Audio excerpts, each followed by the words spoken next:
Hi there. So it's a beautiful day. You can see the sun shining in here through the windows of my house in East Sussex. And I have to say, having such beautiful weather is a small but not insignificant blessing during these difficult times, especially for those of us who can get out and enjoy it just once a day, obviously. And I thought I'd spend a little bit of time today reflecting on how to structure a piece of communication content. Because when people master the knack of this, it can be something of a game changer. It's a revelation to them that actually mapping out the narrative flow of what you want to say and then reflecting on, is this really what I want to say? And why am I saying it? And why am I saying it to those people? What experience do I want them to have? Taking that approach rather than getting too quickly into the detail and too quickly into the crafting of prose, which far too often can just sound like prose. Doing that is, can have a significantly positive impact on the quality and the effectiveness of our communication. But how do you do it? Well, we think there are 5 questions that you might ask yourself in thinking about the structure of the communication. The first, the place to start, is thinking about your audience. Who are you talking to? What do they know? What do they care about? What might they be feeling? And really spending some time getting into their shoes is an incredibly important starting point for your communication. And then you might move to the second question, which is, what do I want that audience to think, feel, and do as a result of my communication? What do I want them to think? That's what intellectual process you want to trigger. Also, what cognitive process? In other words, what do I want them to learn through this piece of communication? What do I want to inform them of?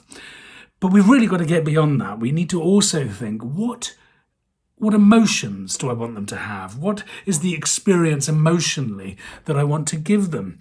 As Carl Booner said, they may forget what you told them, but they'll never forget how you made them feel. It's a really important part of communication. And then finally, what do I want them to do? And that's important because, ultimately the measure of success in communication has to be, what action did somebody take as a result of my having communicated something to them? So what do I want them to think, feel, and do? Then the third question we might ask ourselves when thinking about the structure of the communication is, what is my headline? If I had to crystallize everything down into a single 20-second bit of content, what might that be? And the art of the headline writer should never be underestimated. Again, to quote somebody, Mark Twain apologized at the start of a letter he wrote by saying, "I'm sorry for writing such a long letter. I didn't have time to write a shorter one." In other words, really crystallizing something down into its essence is a really important, very valuable skill. So in that headline, you may communicate what you're going to talk about. You may create a bit of tension by describing the problem that you're looking to solve, and then you may reflect on why it's you that's communicating it. But really the headline is very important. And then you may think, well, what are my 3 key messages? The rule of 3, it's ubiquitous because it works. Education, education, education. The rule of 3. So if you find yourself wanting to say more, perhaps you need to reflect on what you might edit out, because ultimately it's very easy to have too much content to share. So what is the rule of 3? What are the 3 key messages? What is the sequence in which I'll share those messages? What are the data points? What are the stories that are really going to bring them to life in order to deliver the key thing that I've identified through my headline? And then finally, what is my call to action? What is my, if you like, my parting thought, my summary? And so for me, it's going to be this. I'm going to ask you to remember the 5 key questions to ask yourself when structuring your content. Who am I talking to? What do I want them to think, feel, and do? What is my headline?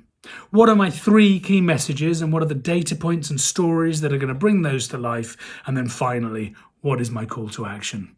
If you want any help with any of this, we're delighted to talk it all through, and we'll do anything we can to help you, especially during these difficult times. Thank you very much.